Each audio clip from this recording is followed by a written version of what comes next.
Shalom, saudara terkasih di dalam Tuhan. Mari kita berdoa sebelum kita merenungkan firman Tuhan.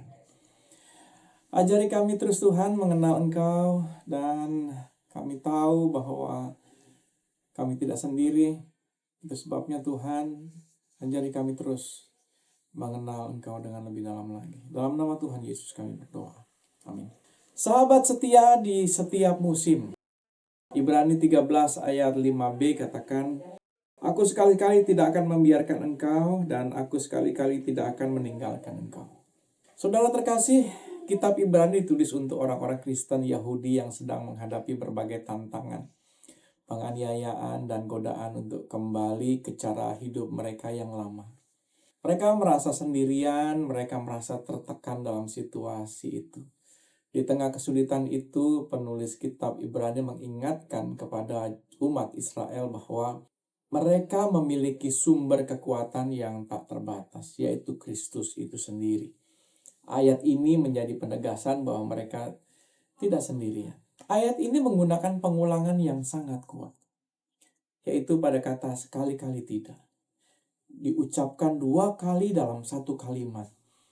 Dalam bahasa Yunani, penggunaan kata yang diulang merupakan cara untuk memberikan penegasan atau penekanan yang mutlak. Ini bukan sekedar janji biasa. Ini adalah sumpah ilahi yang tidak bisa dibatalkan. Artinya Tuhan tidak akan pernah dalam kondisi apapun meninggalkan umatnya. Ayat ini menjamin bahwa Tuhan selalu bersama dengan umatnya di setiap musim kehidupan, baik saat kita di puncak keberhasilan maupun di lembah penderitaan. Kehadirannya tidak pernah berubah. Saudara, beberapa tahun yang lalu sahabat saya, sebut saja Iko, mengalami musim dingin yang paling dingin dalam hidupnya di sebuah negara di Eropa. Bukan hanya lingkungannya ada salju, tetapi dirinya pun dalam keadaan yang dingin. Ia baru saja kehilangan pekerjaan. Tak lama setelah itu, ia juga menghadapi kenyataan pahit bahwa ia tidak bisa memiliki seorang anak. Rasanya semua pintu harapan tertutup. Iko merasa sendirian, seperti berada di sebuah ruangan gelap yang dingin, tanpa satupun sahabat yang bisa menolongnya. Di tengah keputusasaan itu, dia sering bertanya kepada Tuhan dalam doanya, Tuhan, di mana Engkau? Mengapa Engkau meninggalkan saya? Iko bahkan sempat mempertanyakan apakah janji-janji di dalam kitab suci itu nyata. Sebagai sahabatnya, sejak kecil saya mendapatkan kabar melalui WhatsApp, dan saya hanya mencoba menguatkan saja dengan mengatakan, justru di masa-masa gelap seperti yang ia alami, Alkitab mengatakan dalam Ibrani 13 ayat 5b, Aku sekali-kali tidak akan membiarkan engkau, dan aku sekali-kali tidak akan meninggalkan engkau. Menurut kesaksiannya, dia mengatakan ayat ini hanya seperti sebuah kata-kata yang kosong, berlalu begitu saja. Tapi perlahan-lahan ia mulai melihat dalam hal-hal kecil.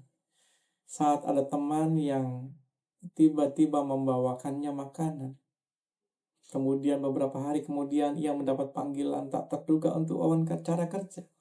Justru pada saat suaminya menggenggam tangannya dengan erat, Iko sadar itu adalah cara Tuhan menunjukkan bahwa dia tidak pernah meninggalkan Iko sendirian.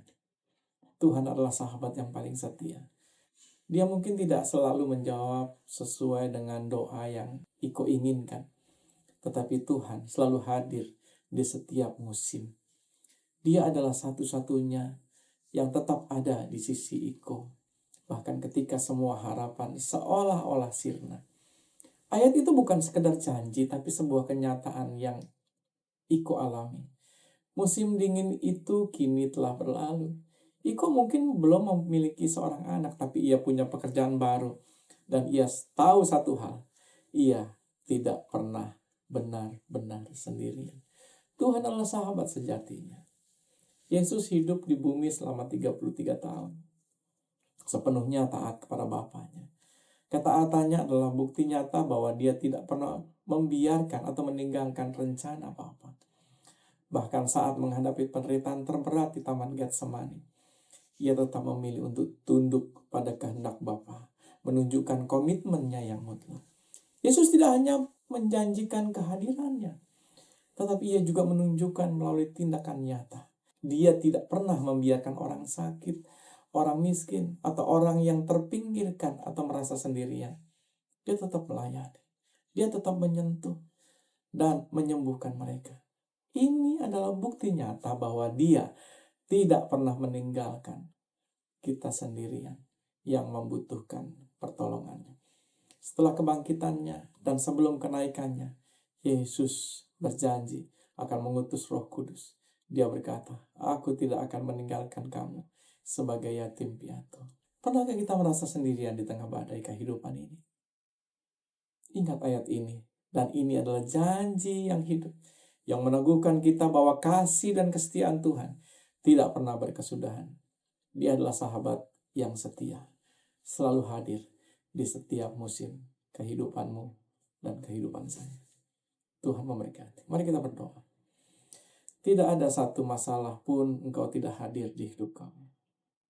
Itu sebabnya Tuhan, beri kami kekuatan untuk melangkah, dan biarlah kami terus bersandar penuh kepada Engkau, yang adalah tempat pertolongan bagi kami. Kami sadar kami tidak sendirian. Dalam nama Tuhan Yesus kami berdoa. Amin.